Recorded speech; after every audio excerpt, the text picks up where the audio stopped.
台湾话艺术水阁好，国情解说两句啊，含你做参考。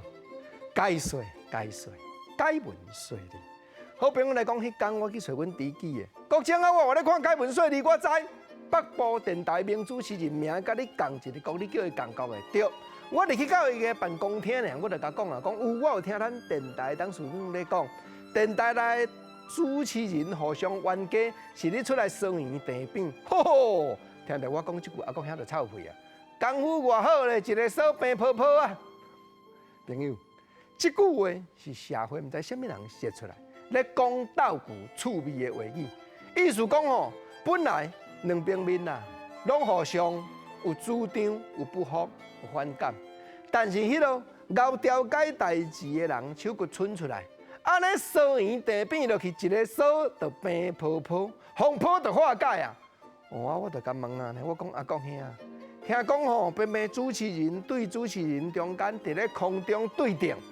我嘛别个时段的主持人吼，听众朋友听，伊阁甲我骂翻头，这对电台形象真歹。你哪有迄个功夫，哪有迄个手腕，代志会当甲化解掉？吼，哎个吼，足臭屁的，讲甲你嘛喙手好拍干。好朋友，即句。原来社会毋知啥物人写出来，讲趣味的话语，捌甲甲搁斗句呢。啊，解说落去就是讲吼，内底吼学问真深啦，美角真济啦。我若要讲甲你捌解说，甲你会了解吼，咱两个坐咧遮讲，都爱讲甲头毛喙手白，喙手已经发甲好拍甲啦。安尼有够含的呢。我讲卖啦，讲遐互人塞奶一个，我就想要听。结果伊煞甲我应一句，讲国情啊，莫讲当作拢总啦。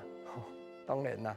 莫讲当作拢总，但这是咧表示是咧解说讲伤济也无效，规气你当作吼你拢知啦，讲甲总各有斗句呢，这嘛毋知啥物人说出来趣味的话语，啊，毋过即句话搁另外一种应用，就是讲国情啊，我若有安尼一时甲冲动，我做淡薄仔讲对你较不足的代志，我安尼专工要去找你背回，我要甲你解说讲，当时我就是倒位糊涂。才会安尼做出即款对你真实的作为，结果吼，你无甲我计较，要甲我谅解，你就讲毋免解说啊，莫讲当作拢总，意思讲咱感情原在无拍歹，你甲看，这毋知相识的，即个斗句的话，伫社会的应用，遮技巧、遮艺术，搁遮趣味，解文说理，毋则整理出来，甲你探讨、甲参考。